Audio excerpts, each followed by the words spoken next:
Bonjour, on est vendredi. Alors vous avez peut-être vu, je viens d'afficher un texte de M. Manuel Maria Carillo, qui est un ancien ministre portugais. Ce qui est important, c'est pas qu'il soit un ancien ministre. Ce qui est important, c'est qu'il ait de bonnes idées. Et c'est un texte qui est apparu il y a 2 jours dans un journal portugais. Et vous verrez pourquoi j'ai voulu le montrer. J'en ai parlé quand je l'ai vu mentionné, j'en ai parlé à François Leclerc qui a eu la gentillesse de le traduire du portugais. Et ça me fait très plaisir. Bon, alors, vous allez voir, ce monsieur dit qu'il faudrait réfléchir à l'avenir rapidement et que les idées que je mentionne sur ce qu'il faudrait faire sont de bonnes idées. Alors ça me fait plaisir parce que on n'écrit pas ici en portugais, on n'écrit pas en anglais. Euh, il y a eu une très gentille tentative hier de traduire le billet que j'avais fait dans la journée. On écrit en français. Mais ça fait plaisir de voir qu'on peut sortir quand même de l'univers francophone. C'est pas franco-français, puisqu'on est beaucoup lu en Belgique, beaucoup lu en Suisse, en Suisse francophone, et en Suisse germanophone aussi d'ailleurs, au Québec, et ainsi de suite. Mais il y a quand même la barrière de la langue. On aimerait parfois quand même que le billet soit, pas seulement les miens, mais les billets invités aussi, qu'ils apparaissent dans plusieurs langues différentes pour ouvrir l'horizon, donner accès à ces textes à davantage de monde. Alors là, ça fait plaisir. Il y a quelque temps aussi, la mention, ça m'a fait très plaisir aussi, à 2 titres, la mention de me signaler comme étant un petit peu différent, assez différent des experts qu'on voit à Bruxelles sur la crise.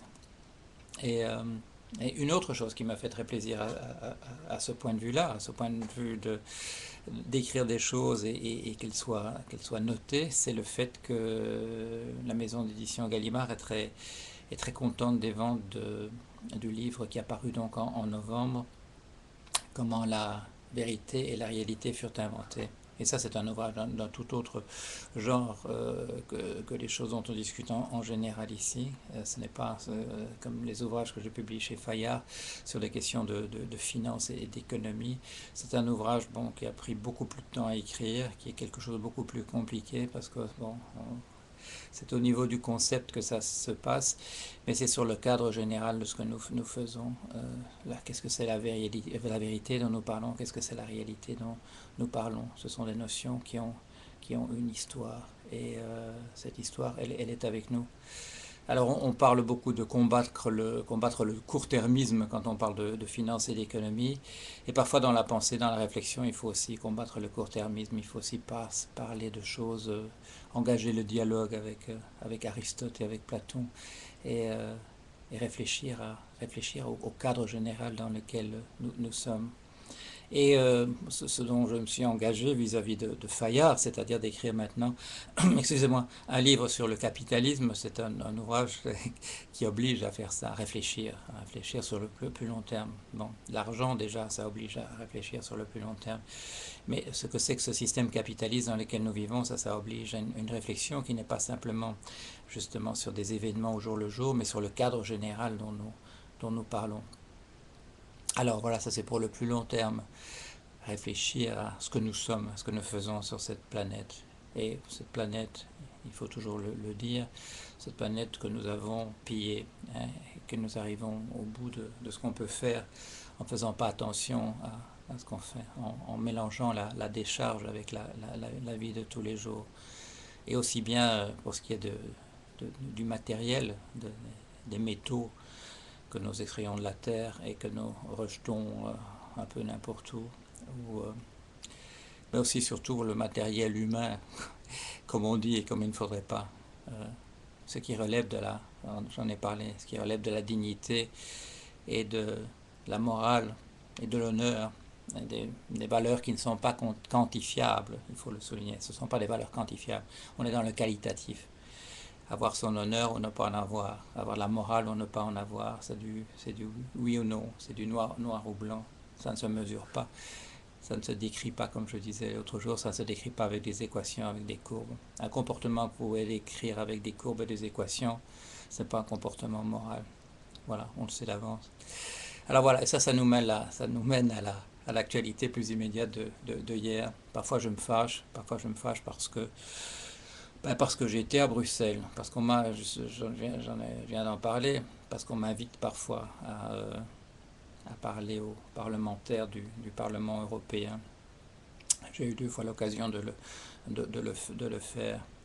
Et j'en avais parlé à l'époque. Ce qui m'avait consterné, c'était certaines des questions qui venaient de l'Assemblée, des gens qui posaient des questions comme s'ils n'avaient jamais entendu parler de la crise, comme s'ils ne savaient pas de quoi on parlait. Et voilà, alors ça c'est une surprise, c'est une surprise. Il y en a aussi sur le blog. Il y a des gens il y en a un qui est venu hier, une personne, j'espère qu'il reviendra, mais qui m'a quand même dit, à force de décrire comme ça les choses en noir, d'inventer des malheurs où il n'y en a pas, vous allez finir par les faire arriver. Et quand je vois ça, je pense à un film. J'ai envie de lui dire à ce monsieur, j'ai envie de dire, restez avec nous, mais Néo, la gélule rouge ou la gélule bleue, hein, parce il faut quand même savoir, dans quel monde on vit. Il y a une blague que j'ai vue il y a longtemps, c'était dans The Mad Magazine. C'était un bonhomme qui lisait le journal, et on voyait il lisait le journal, et puis ça avait été entièrement découpé. Il y avait des tas d'articles qui manquaient, qui avaient été découpés au ciseau. Et il y avait 2 dames qui parlaient en arrière-plan, et l'une disait à l'autre, elle disait il va mieux maintenant, hein, qu'il ne voit pas les mauvaises nouvelles dans les journaux. Et l'autre disait oui, mais enfin il y a quand même parfois des inconvénients, c'est qu'il a envie d'aller passer ses vacances au Vietnam. Bon, c'était à l'époque ça date de l'époque de la guerre du Vietnam. Alors c'est ça, on peut vivre dans un monde où on ne voit pas ce qui se passe, et on vit sans doute, on a moins de soucis, on n'a probablement jamais mal à l'estomac. Mais non, il faut ouvrir les yeux. Et il est dommage que des gens qui sont les gens qui prennent les décisions pour nous. Alors, est-ce qu'ils sont de mauvaise foi? Peut-être ceux qui sont de mauvaise foi, je dirais bon, ça va encore parce que au moins ils comprennent. Les raisons pour lesquelles ils sont de mauvaise foi ne sont pas des très bonnes raisons. Mais ceux qui voient pas ce qui se passe, ça c'est gênant.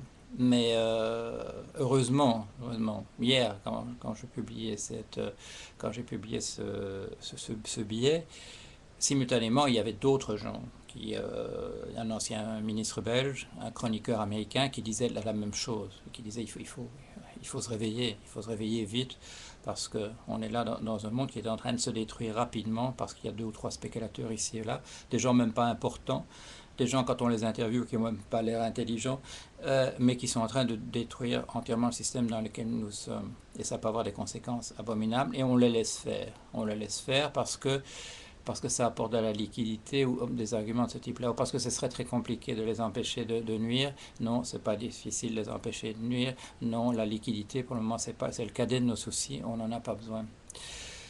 Alors voilà, cette discussion-là va continuer. J'espère que bon, la réponse, les réactions sont bonnes, et tant mieux. Voilà. Alors, résumé d'une semaine, celle qui s'annonce intéressante aussi. Passez un bon week-end, et je vous retrouve vendredi. Au revoir.